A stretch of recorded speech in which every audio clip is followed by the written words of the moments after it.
Bonjour à tous et bienvenue sur ma chaîne YouTube, ici Yoann Meyer. Aujourd'hui, nous allons voir avec Wayne Shark l'analyse du protocole syslog.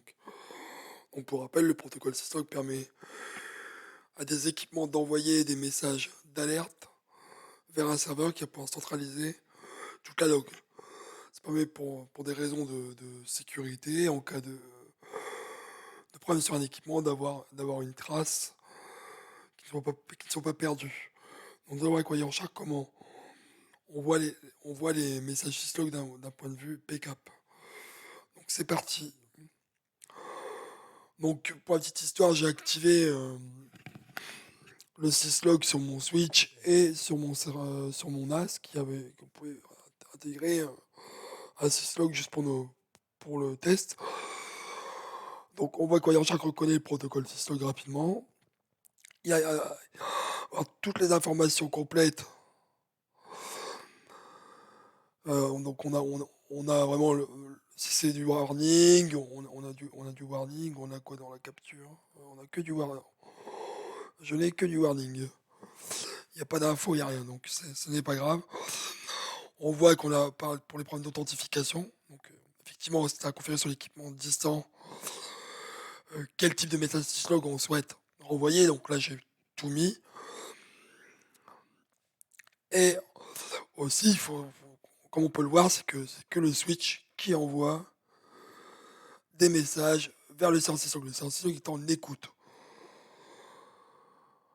Donc voyons voir un petit peu. Donc, le syslog s'appuie sur le protocole, la UDP, mais on est capable de le configurer sur le port TCP aussi. Les deux se font sur le port 514. Donc prenons un message au hasard. Donc on a donc pour le switch, c'est un warning. Donc c'est un message de rejet de connexion SSH. Donc on a la version du protocole syslog. Le timestamp, donc comme je vous dis, c'est passé le 5 octobre 2021 à 6h27. On a l'adresse IP du switch. Donc c'est le au niveau authentification, c'est les 3A. Il marque, il marque une session SSH a été rejetée. Donc ce qui est bien dommage, que là on n'a pas le user qui a été rejeté. On a quoi? On a dépend statut. Donc on a un link done là qui est pointé. Donc toujours en warning. Et là c'est plus AP name 3A, on est vraiment sur des parties link. Donc là c'est comme ça, sur Cisco, c'est Cisco qui renvoie ça. Et c'est le port 7. Et quand il est repassé up, on a vu un message spanning tree, comme quoi il est repassé en mode forwarding. Donc on voit qu'il est passé done à 6h14 et 47 secondes. Et il est repassé up à 6h14 et 55 secondes. Donc on peut jouer aussi avec des filtres Wireshark. Par exemple, je souhaite ajouter en colonne le niveau de criticité. Donc ce qu'il faut savoir sur la partie syslog, on a plusieurs niveaux. Donc on a alors deux têtes, je ne connais pas tous. Debug, info, notice, warning, euh, critical, emergency. Il y a 7 niveaux en tout, donc là je les ai plus en tête par cœur. Mais c'est ce qu'il faut retenir. Donc là on a ajouté le warning. On est capable de faire des filtres dessus, suivre, prépare as filter sélectionné.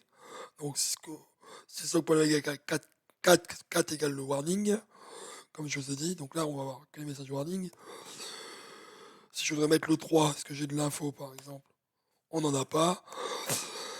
Donc on peut faire des filtres là-dessus. On peut faire des filtres sur le type euh, d'erreur d'application, on va dire, l'application message. Donc là, sur les erreurs d'authentification, hop, je les affiche. Et on a pu la partie link au spanning tree. Donc si je mets link, par exemple, la valeur link, dedans, link, on n'a bien que deux messages. Ah si, on a de l'informationnel. J'ai pas fait attention, on a bien de l'informationnel. Donc si je fais prépare as filter, on va revenir sur le premier cas, le syslog level 6, on a bien des informations. Effectivement, il y en avait beaucoup plus que ça, j'ai pas fait attention dans ma capture. Donc on a du AA, du connect, on a du AA, donc du disconnect, du connect, du link up. Et si je refais 4 pour le warning, là on a que le message warning. Donc ensuite, qu'est-ce qu'on peut faire avec le protocole syslog? Donc là j'ai tout remis, donc on a bien de l'informationnel, de l'information et du warning. Heureusement que j'ai pas de critical et d'emergency, parce que je m'inquiéterais pour mon switch. Donc voilà. Donc ce qu'il faut savoir, c'est que ce qui- donc là c'est fini pour aujourd'hui cette vidéo. Ce qu'il faut se rappeler, c'est que le serveur syslog est en écoute. C'est lui qui va recevoir les messages. Alors, on peut envoyer par exemple, des alertes vers des serveurs de supervision, par email, ça dépend des serveurs syslog, leur capacité. Donc voilà, c'est terminé pour aujourd'hui. On a vu comment on voit le protocole syslog dans Wireshark. Je vous dis à bientôt pour une nouvelle vidéo et n'hésitez pas à vous abonner sur ma chaîne.